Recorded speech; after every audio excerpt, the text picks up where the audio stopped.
নমস্কার বন্ধুরা, কেমন আছেন? আজ অনেক দিন বাদে আবার ফিরে এলাম।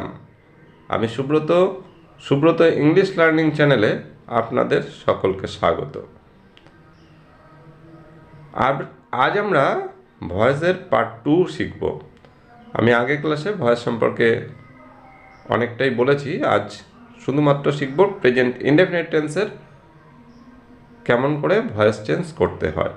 অর্থাৎ প্রেজেন্ট ইনডেফিনিট টেন্স যদি অ্যাক্টিভ ভয়েসে থাকে তাহলে তার প্যাসিভ করতে গেলে আমরা কী কী নিয়ম শিখব। তো ভয়েস পার্ট 2 আজকে।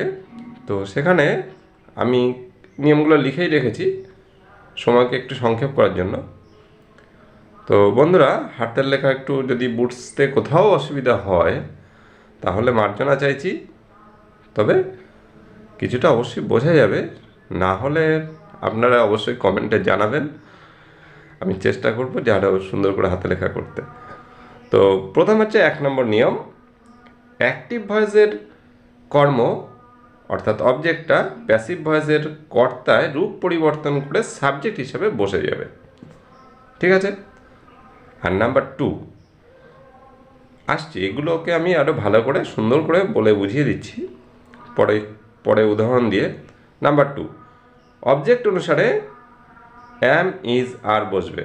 অর্থাৎ অবজেক্টটা যখন প্যাসিভ ভয়েসে এসে সাবজেক্ট হয়ে যাবে, অ্যাক্টিভ ভয়েসের অবজেক্ট যখন প্যাসিভ ভয়েসে এসে সাবজেক্ট হয়ে যাবে, তো সেই অনুসারে তার অক্সিলারি ভার্ব হিসাবে অ্যাম, ইজ, আর ইত্যাদি বসবে। নাম্বার 3, অ্যাক্টিভ ভয়েসের মূল ভার্বটি প্যাসিভ ভয়েসে গিয়ে ফার্স্ট পার্টিসিপল ফর্ম বা V3 ফর্মে বসবে। আর নাম্বার 4, বাইয়ের অবজেক্ট হিসাবে প্রোনাউনটি লিখতে হবে।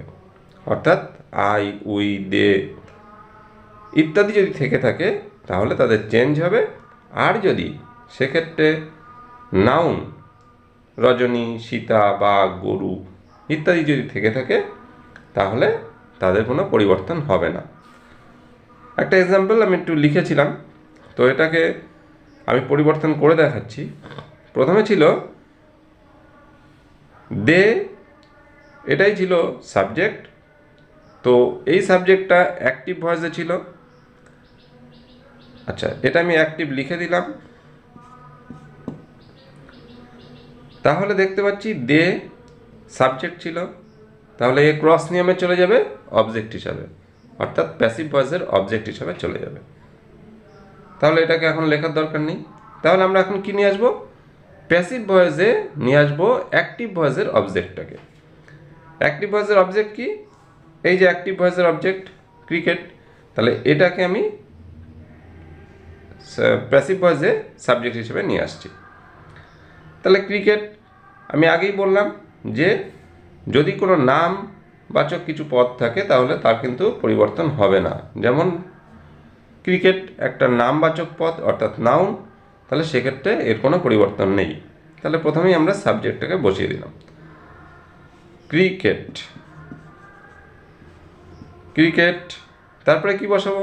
নাম্বার 2 নিয়ম অনুসারে আমরা বসাবো অবজেক্ট অনুসারে, অর্থাৎ যে অবজেক্টটা সাবজেক্ট হিসাবে এসেছে প্যাসিভ ভয়েসে তার সেইটা হিসাবে আমরা তার অক্সিলারি অ্যাম, ইজ, আর যে কোনো একটা ব্যবহার করব। তাহলে cricket third person singular number, তাহলে এর জন্য কি ব্যবহার করব? এর জন্য ব্যবহার করব ইজ। তাহলে ক্রিকেট ইজ হলো।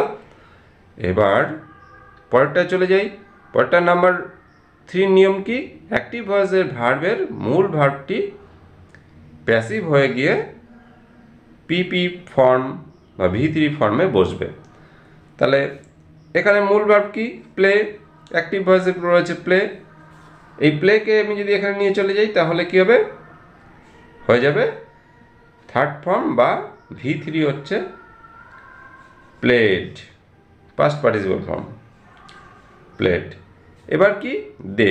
আমি আগেই বলেছি যে বাইয়ের অবজেক্ট হিসাবে প্রোনাউন হিসেবে বসবে, তাহলে এখানে একটা বাই বসাই। এইবার তার অবজেক্ট হিসাবে প্রোনাউনটা লিখতে হবে, এবং যদি সেটা প্রোনাউনই থাকে তাহলে আই, উই, ইটিসি এগুলো থাকলে চেঞ্জ হবে। তাহলে এখন রয়েছে দে। দেটাকে কি করব?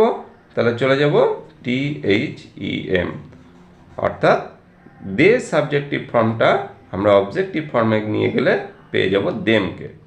তো সেই জন্য আমরা লিখে দিলাম এখানে দেম। তাহলে পুরো বাক্যটা কি হলো? Cricket is played by them. এটাই হয়ে গেল প্যাসিভ ভয়েসের চেঞ্জ। আচ্ছা, আমি এখানে কনস্ট্রাকশনটা লিখে দিচ্ছি। কনস্ট্রাকশনটা কি? প্রথমে হচ্ছে সাবজেক্ট, অবশ্যই করে প্যাসিভ ভয়েস, ঠিক আছে? এটা হচ্ছে passive, PASS, subject plus am is are এর যে কোনো একটা, অ্যাম ইজ আর এর যে কোনো একটা, প্লাস হচ্ছে V3 plus by plus OBJ অর্থাৎ অবজেক্ট, ঠিক আছে? এটা হচ্ছে নিয়ম। আর এই নিয়ম অনুসারেই আমাদের প্রত্যেকটা প্রেজেন্ট ইনডেফিনিট টেন্সের প্যাসিভ ভয়েস করতে গেলে ব্যবহার করতে হবে।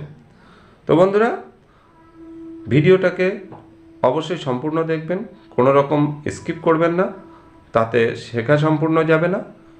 আর আমার পক্ষ থেকে রইল অনেক অনেক শুভকামনা। সুব্রত ইংলিশ লার্নিং চ্যানেলে শ্রীবৃদ্ধি কামনা করে আমি আপনাদের কাছে বেশি বেশি সাবস্ক্রাইব চাইছি, লাইক, শেয়ার এবং কমেন্ট চাইছি। তো যদি এটা ভালো লেগে থাকে তবেই সাবস্ক্রাইব করবেন। আর একটা সাবস্ক্রাইব করলে তো বেশি কিছু অর্থ ক্ষতি হয় না। তো একটা সাবস্ক্রাইব করলে আমার এই চ্যানেলটা শ্রীবৃদ্ধি করতে অনেকটা বেশি উৎসাহ পাবো। তো বন্ধুরা, অবশ্যই সাবস্ক্রাইব করে দিও। তত সময় সকলকে আবারও নমস্কার জানিয়ে আমি আমার ক্লাস শেষ করলাম।